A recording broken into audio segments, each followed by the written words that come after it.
waan akka malee qalbii nama cabsu namni kun Dr. Biraatik Jooshii jedhama. Waggoota 6 guutuu biyya London keessa hojiidhaan dabarsee jechuudha. Abjuun isaa yeroo itti ture sanitti maatii tiyya jaartii tiyyaa fi ilmaan kiyya biyya kana fidee waliin dabarsuun qabaa je'eeti hawwiin isaa fuula duraa jechuudha yeroo achi jiru kanatti. Haaluma kanaanii waggoota dheeraa eegachitti dabarsee booda maatii akka gara biyya sanii fidatu hayyamameef jechuudha.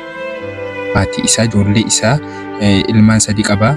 Akkasuma haadha manaa isaatii kana akka fidatu hayyamameef waggaa hedduu kana karoorfachaa bahee hawwiidhaan eegaa ture. Hawwiin isaa sunillee dhugoomee fi achi deemee jechuudha.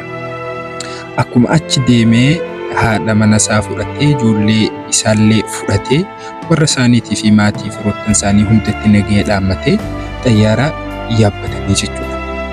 Garam deemuudhaaf gara biyya London imaluudhaaf.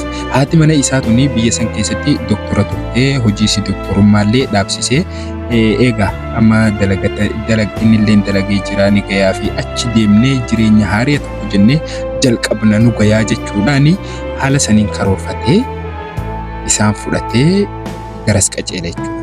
Yeroo achi deemu osoo hin fagaatin daqiiquma muraasa biyya Indiyaa irraa xayyaarri isaan fuudhee osoo deemu jiru karatti kufeenii caccabeenii isaanis dhumanii abjuun isaanii jechuudha. Abjuun isaa ta'e inni waggaa meeqa guutuu itti yaadaa itti dhimmamee eegaa ture hawwiidhaan eegaa ture yeroo muraasa keessatti kanatti jijjiiramte jechuudha.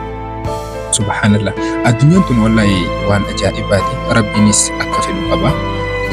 Hanguma jiranitti waanuma qaban saniini hanga jiranitti yoonuma gammadaniituma nagayaan jiraatanii gaariidha jechuudha. Rabbi nagaya nama hin dhoorkine.